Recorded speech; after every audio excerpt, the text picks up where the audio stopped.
Сайн байцгаана уу хүүхдүүдээ. Энэ өдрийн мэндийг хүргэе. Өнөөдрийнхөө математикийн ээлжит хичээлд орцгоё. Өнөөдрийн хичээлийн сэдэв хүснэгтийн мөр багны тоог уншиж сурцгаая.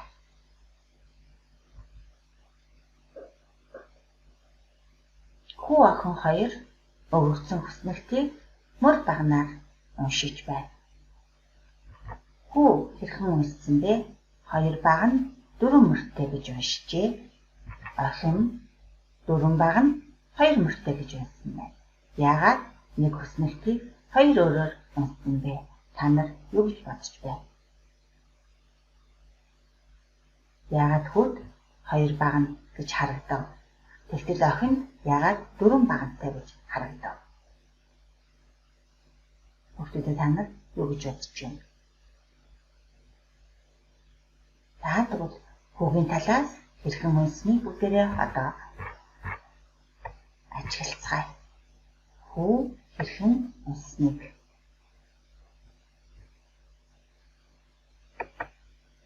Хүү багшийнхаа зурж байгааг хараарай.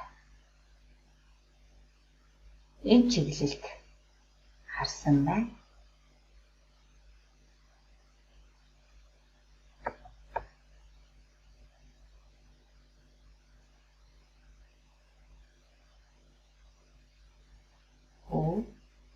Энэ чиглэлд харахаар бүгийн харсан чиглэлийг босоо чиглэлд харж байгаа багна гэн. Хүү хэдэн баг нь харж байна вэ?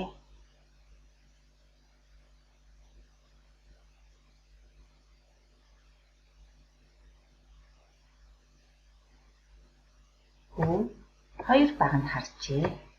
Босоо чиглэлд 1 2 баг. Тэгвэл хэдэн мөртэй байна вэ?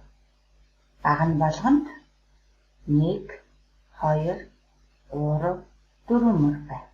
Дахиад 2 дахь баг нь 1 2 3 4 мөр байна. Тэгэхээр хүүгийн унсан зөв үү? 2 баг нь 4 мөртэй. Одоо бүгдээрээ охины унсныг ажиглацгаая.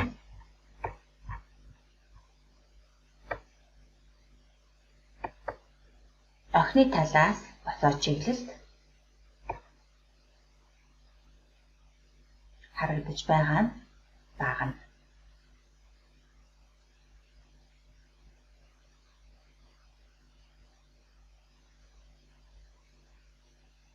Нэгдүгээр баг нь. За дараагийнх нь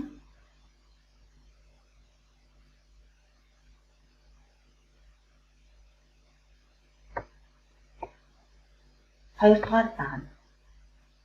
Дараагийнх нь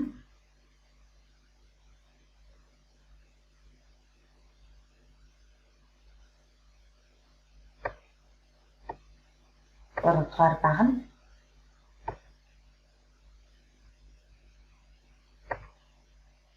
Охины талаас харахад хүснэгт нь хэдэн багантай байна вэ?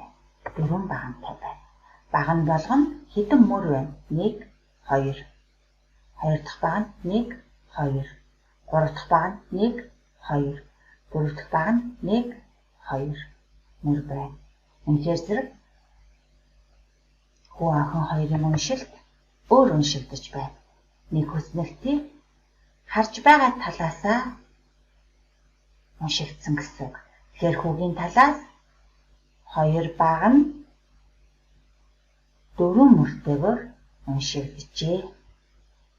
Охины талаас хэдэн баг нь? 1 2 3 4 баг нь хэдэн мөртэй? 1 2 мөртэйгээр уншигдлаа гэсэн үг. Тэгэхээр зэрэг баг нь гэдэг маань босоо чиглэлд байгаа. Баг нь дээд чиглэлд байгаа мөр гэж унших нь. Одоо бүгдээрээ дараах хүснэгтийг ажиглая. Хэдэн баг нь хэдэн мөр байна вэ? 1 ямар чиглэлд байгаа вэ энэ маань? Ингээд босоо чиглэлд байна тийм үү? 1 2 3 4. Тэгэхээр энэ 4 маань юу вэ хүүхдүүдээ? Баг нь. 4 багна. 1, 2. Эвтэй чиглэл байгаа. Юу илээ хүүхдүүдээ? Мөр. Хэдэн мөр байна? 2 мөр байна. 1, 2, 3, 4 юу вэ? Багна. Тэгэхээр зэрэг үржүүр хэлбэрээр энэ хүснэгтээ бичиж. 1-р үржигдэхүүн нь хэд байж болох вэ? 1-р үржигдэхүүн нь 4. 4 буюу багцын тоо гэсэн үг. Багцын тоо. 2-р үржигдэхүүн нь 2 буюу багцад ногдож байгаа юмсын тоо. Ингээд уншихдаа 2 хэдэн удаа байгаа вэ? 4 удаа байгаа. 2 4 удаа байхаар хэдүү? 8. Тэгэхээр энэ хүснэгт маань хэдэн нүднээс тогтсон бэ? 8 нүднээс тогтсон гэсэн үг. 2 1 удаа. 2 удаа, 3 удаа, 4 удаа. 2-ыг 4 дахин авлаа гэж уншдаг. 2-ыг 4 дахин ихсэглээ. 2-ыг 4 удаа авлаа. Ингээд 2-ыг 4 удаа авахад 8 гардаг байх нэ. Тэгэхээр хүүхдүүдээ юу гэж ойлгосон? Хараарай.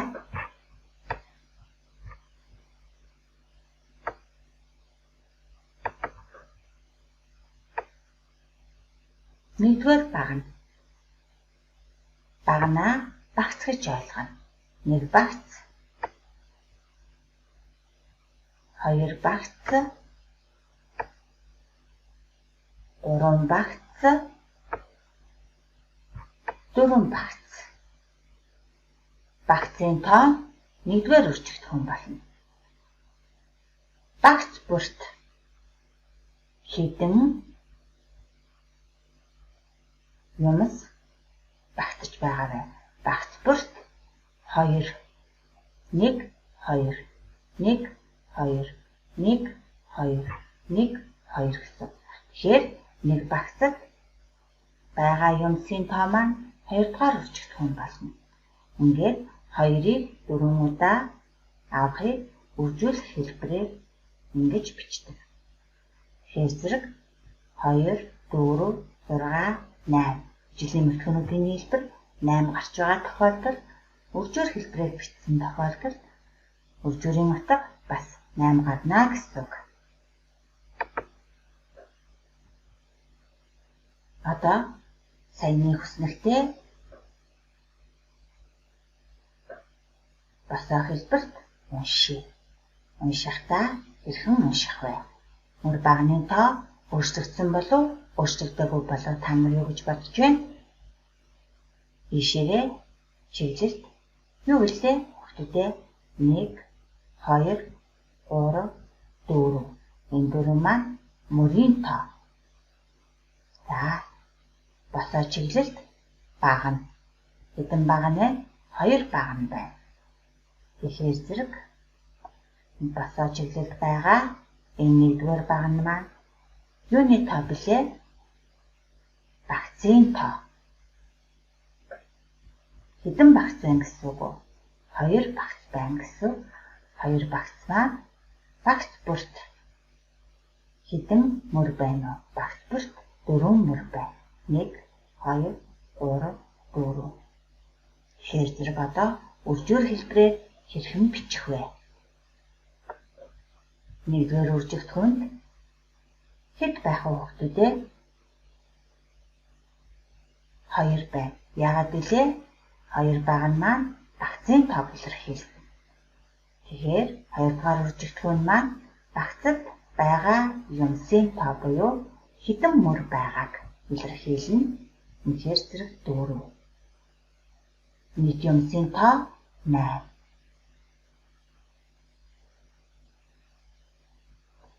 4 хэдэн удаа байна гэсэн үг? 2 удаа байна гэсэн. 4 2 удаа байгаа тохиолдолд нийт юмсын тоо 8 гарна. 4 дээр 4-ийн нэмэхээр 8.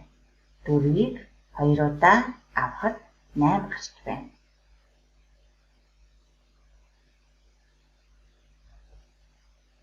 Намар 125-ыг дээр одоо батцгаая.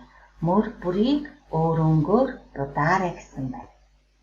Тэгэхээр зэрэг энэ хэдэн багантай, хэдэн мөртэй өснөрт байна гэж бодож ин та нар. Мөр бүрийг өөрөнгөөр будая. Мөр гэдэг маань хэвтэй чиглэлд байгаагаа мөр. Хэдэн мөр байна?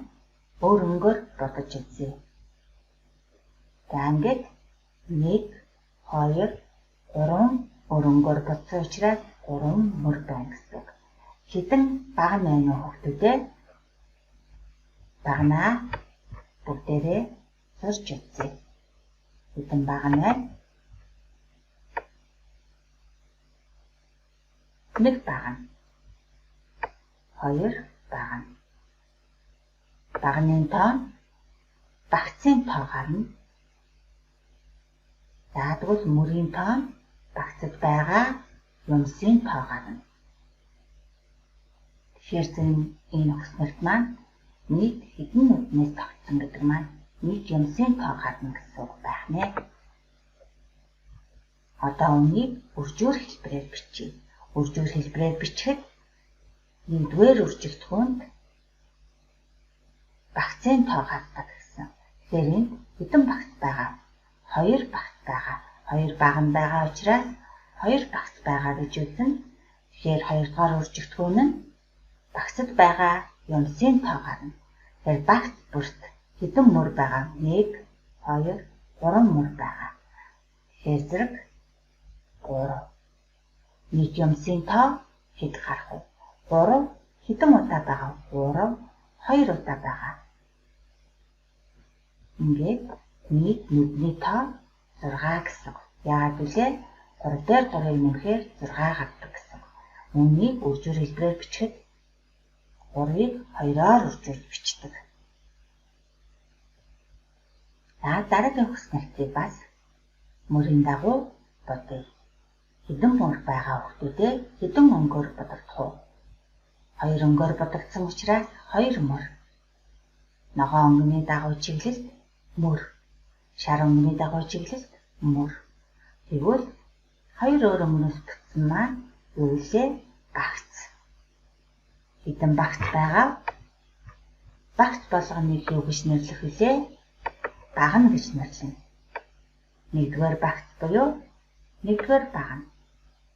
2-р багц буюу 2-р багна. 3-р багц буюу 3-р багна. 4-р багц буюу 4-р багна. Багц болгонд хэдэн мөр байна? Багц болгонд 2 мөр байна. Одоо бүгдээрээ үржүүр хэлбэрээр бичье. Үржүүр хэлбэрээр хэрхэн бичигдэх вэ? 1-р үржигдэхүүн нь юу илэрхийлдэг вэ? Багны тоо буюу багцын тоо. Тэгэхээр хэдэн бага нь байгаа вэ? 1, 2, 3, 4 бага нь байгаа учраас 1-р үржигдэхүүн нь 4. 2-р үржигдэхүүн нь багц бүрт байгаа мөрийн тоо. Багц бүрт хэдэн мөр байгаа? Багц бүрт 2 мөр байгаа. Нийт нүдний тоо хэд гарах вэ? 2-ыг хэдэн удаа авсан гэсэн үг? 2 маань 4 удаа байгаа. 2, 2, 2, 2 гэсэн. Нийтдээ 2-ыг 4 удаа нэмэхийг 2-ыг 4-өөр ингэж үржүүлж үржүүр хэлбэрээр бичдэг. 4-ыг үржүүлэх нь 2 гэж уншдаг. Мөн 2-ыг 4 дахин хэсэглээ гэж уншдаг. Ингээд үржүүрийн утга 8 гарлаа. Дараагийн хүснэлтийг бас мөрийн чиглэлд бодъё. Хэдэн мөрийг бодох вэ? Хэдэн мөрийг бодсон байна? 1, 2, 3, 4 мөр өнгөөр бодсон учраас 4 мөртэй хүснэлт байна гэсэн. Тэгэхээр зэрэг хэдэн бага нь байгаа вэ? Хүүхдүүдээ багнаа тооцоолон гаргая. 1-р багна. 2-дугаар багна. 3-дугаар багна. 4-дугаар багна. 5-дугаар багна. Багнууд маань юг илэрхийлдэг вүлээ? Багна маань 1-р үржигдэхүүнийг илэрхийлдэг. 1-р үржигдэхүүн маань багцын тоог илэрхийлдэг гэсэн үг. Тэгэхээр багна бүрд хэдэн мөр байна вэ? 1, 2, 3, 4 мөр байгаа. Энэ 4 мөр маань багцад ногдож байгаа юмсын тоо. Багцад ногдож байгаа юмсын тоо маань юг илэрхийлдэг вэ? 2-дугаар үржигдэхүүнийг илэрхийлдэг гэсэн. Одоо бүгдээрээ үржүүр хэлбэрээр бичье. Үржүүр хэлбэрээр бичихэд 1-р үржигдэхүүнд багцын тоо буюу багны тоо. Багна маань босоо чиглэлд уншигдж байгаагаа багна. Тэгэхээр зэрэг хэд гэж бичих вэ? 5 гэж бичин. Хэдэн багна байгаа вэ? 5 багна байгаа гэсэн. 2-дугаар үржигдэхүүн нь багна бүрт ногдож байгаа юмсын тоо буюу багна бүрт хэдэн мөр байна вэ гэсэн. Багна бүрт 4 мөр байгаа учраас 2-дугаар үржигдэхүүн нь 4. Энд чинь юу гэсэн үг вэ? 4 5 удаа байгаа гэсэн. 4 4 4 4 4. Нэг ясандаа 4-ийг 5 удаа нэмэхэд хэд гарах вэ гэдэг нь 5-ыг 4-өөр үржүүлсэнтэй ижил утгатай гэсэн үг. 5-ыг 4-өөр үржүүлэх, 4-ийг 5 дахин авах маань хэд гарах вэ? 20 гарах нэ. 20-ыг юу гэж уншдаг вүлээ? Үржүүрийн утга гэдэг. 5 маань 1-р үржигдэхүүн, 2-дугаар үржигдэхүүн, үржүүр. Одоо бүгдээрээ 126-г бодъё. Бодохын тулд үйлдвэрийг уншаарай. Хүү дэвтэртээ гурвалжин зүрс зурчээ. Хүү хэдэн мөрөнд гурвалжин зурсан бэ? Одоо багшаагаа дагаад гурвалжин зүрс зуръя. Дэвтэр дээрээ дагаад зурна шүү. 1 2 3 4 5. За, ямар чиглэл зорьсон? Мөрийн чиглэл зорьсон. 1 2 3 4 5. За, 2-дугаар мөрөнд дахиад 5. 3-дугаар мөрөнд дахиад 5 гурвалжин зурлаа. 4-дугаар мөрөнд дахиад 5 гурвалжин зурлаа. Тэгэхээр зэрэг асуултыг уншаарай. Зурсан гурвалжинг багны дагуу хүрээлээрэй гэж. Зурсан гурвалжинг багны дагуу хүрээлээрэй. Хүүхдүүдээ хүрээлээрэй. 1-р багна. 2-дугаар багна. 3-дугаар багна. 4-дугаар багна. 5-дугаар багна. Зурсан гурвалжингаа бүгдээрээ багны дагуу хүрээллээ. Нийт хэдэн гурвалжин байна вэ? Үүнийг хэрхэн бодох вэ? Хэлбэр аргаар хэрхэн боддог вүлээ? Бид үржүүлэх үйлдэлийн тэмдэг хэрэглэн үржүүр хэлбэрийг бичиж сурсан. Тэгэхээр зэрэг 1-р үржигдэхүүн маань багцын тоо буюу багны тоо гэсэн. Тэгэхээр хэдэн багна сая хүрээлв? 1 2 3 4 5 багна хүрээлсэн учраас 1-р багна нь 1-р үржигдэхүүн нь 5. За, 2-дугаар үржигдэхүүн нь багна бүрт байгаа гурвалжингийн тоо гэсэн. 1 2 3 4. Ингээд зэрэг 5-ыг үржүүлэх нь 4. 4-ийг 5 удаа нэмлээ гэсэн үг. 4-ийг 5 удаа нэмж байгаа. Нэг ясандаа эхний 4 тийм үү? Энэ 4-ийг хэдэн удаа нэмэх вэ? 5 удаа нэмнэ. За багш нь энд биччихье. 4. Энд бас 4 гурвалжин байгаа. Энд бас 4 гурвалжин байгаа. Энд бас 4 гурвалжин байгаа. Энэ багнанд бас 4 гурвалжин байгаа. Тэгэхээр 4-ийг 5 удаа нэмж, 4-ээр 4-ийг нэмэхээр 8. 8-ээр 4-ийг нэмэхээр 12. 12-ээр 4-ийг нэмэхээр 16. 16-ээр 4-ийг нэмэхээр 20. Тэнцүү хэд гарав? Үгүй.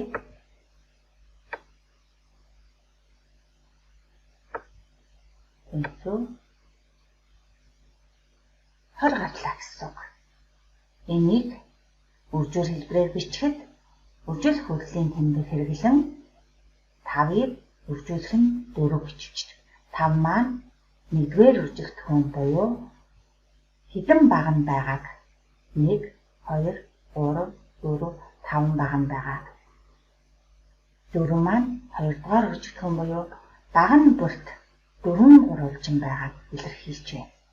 Ингээд 4-ийг 5 удаа нэмсэн маань 5-ыг 4-өөр үржүүлсэнтэй тэнцүү байдаг байна.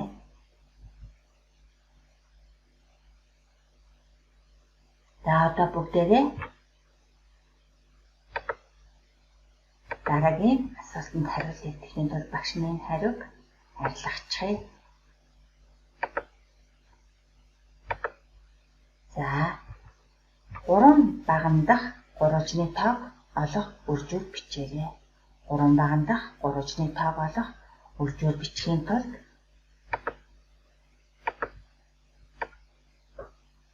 дөрвүүдээр арилгаж байгаад багш нь одоо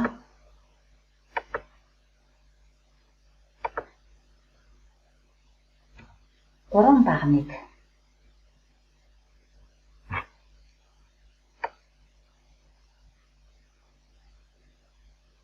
тусгайлан сурлаа. 3 баг. 3 баган дахь гурвалжны тоог олох үржүүр бичээрэй гэж. За хэрхэн бичих вэ хэмэхдээ эхний 3 баг нь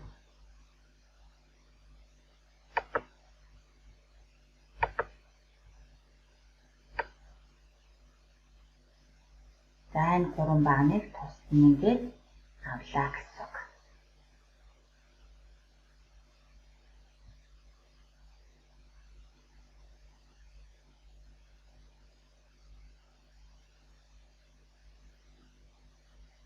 За энэ 3 баганд байгаа гурвалжны тоог олох үржүүр бичье. 1-р баг нь 2-р баг нь 3-р баг нь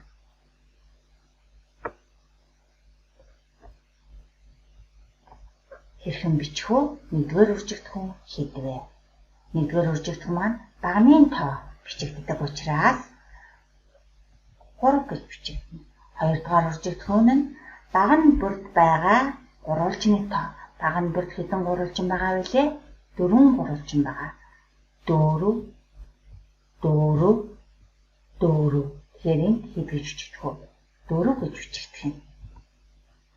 За нийт хэдэн гурвалжин? Яаж болох вэ?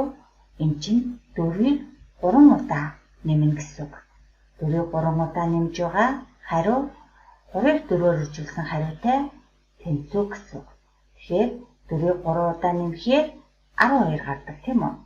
Тэр маань 3-ыг 4-өөр үржүүлсэндээ тэнцүү учраас 12 гарна. Одоо дараагийн бодлогыг бодохын тулд асуултыг уншаарай. 3 мөрдөх гурвалжны тоог олох үржүүр бичээрэй.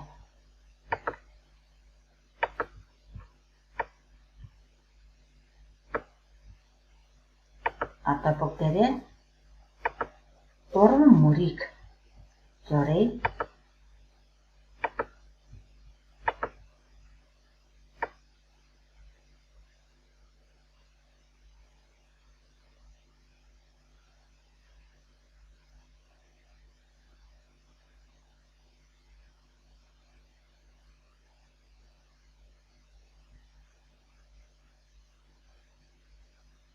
сайн ураал улаанаар хүрээсэн маань 3 мөрийг илэрхийллээ. Үржир хэлбэрээр хэрхэн бичих вэ? Нэгдүгээр үржигдэхүүн нь юунд бичигддэг вүлээ? Багны тоо бичигддэг. Тэгвэл хэдэн баг нь байгаа? 1 2 3 4 5 баг нь байгаа учраас нэгдүгээр үржигдэхүүн маань 5. Хоёрдугаар үржигдэхүүн нь баг нь бүрд байгаа гурвуулжны тоо. Баг нь бүрд хэдэн гурвуулжин байна? 3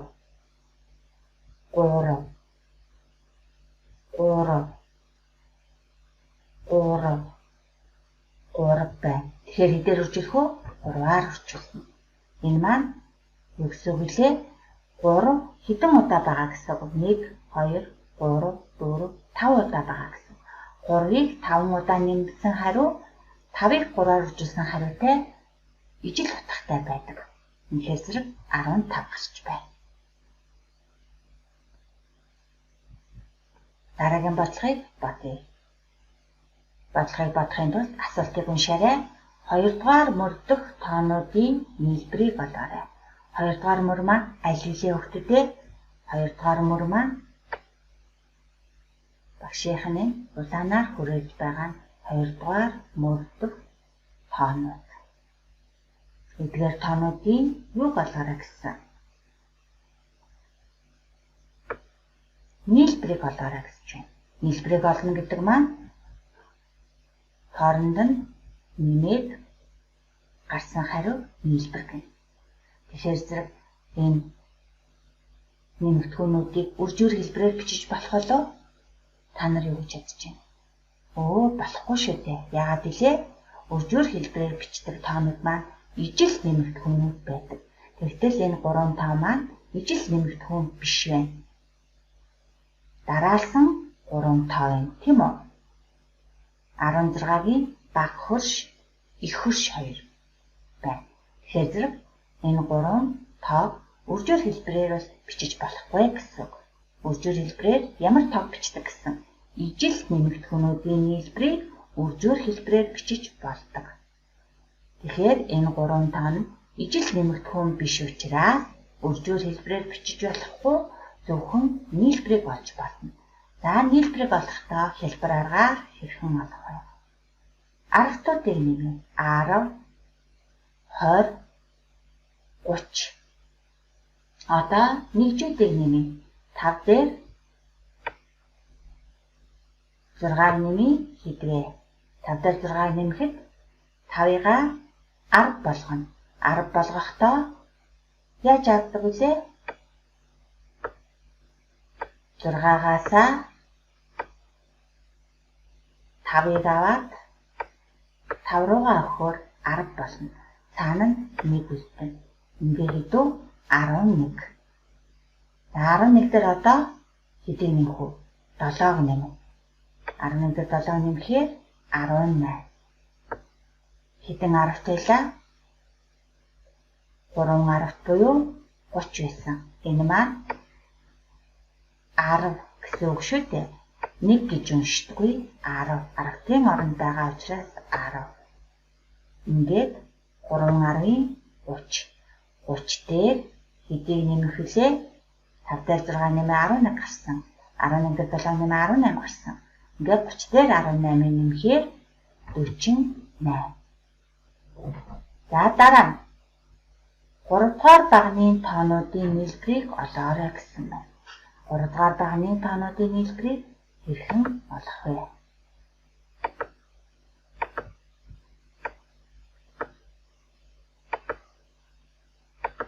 Гуравдугаар баг гэдэг маань 14, 17, 20 гэсэн тоонуудыг хэлж байгаа. Та багш нь 3 дугаар багныг улаанаар хүрээлж эхлэе. Хэрхэн нэмэх вэ? Багнын чиглэлд нь багш нь бичсэн байна. Багнын чиглэлд байгааг шууд багнын чиглэлээр нь нэмийн хөвгтүүдээ доогоор нь ингэж зурж байгаа тэнцвэрийн тэмдэг гэсэн үг. За одоо нэмлээ. Хэдөө 7-оор 4 нэм 11. Нэмхийн тулд 7-оос 4-лүүгээ хэдийг өгөх вэ? 6 өгөхөөр 4 6 нийлээд 10 болно. Цаана хэдүүлдэх үү? 1 үлдэнгээ хэдүү? 11. 11 дээр тийг нэмэхээр 11 хэвээрээ. За одоо тэгвэл 10-уудыг нэмнэ. 10-уудыг нэмэхэд энэ маань 1 гэж уншдаг уу тийм ээ? 10-ын оронд байгаа учраас 10 гэж ойлгоно. 10 20. 20 дээр 20-ыг нэмэхээр 40. 40 дээр одоо хэдийг нэмэх вэ? 11-ийг нэмнэ. 40 дээр 11-ийг нэмэхээр 51. Дараагийн асуултыг уншаарай. 1-р мөр 2-р баганд байгаа тоог олох нь. 1-р мөр 2-р баганд ямар тоо байна вэ?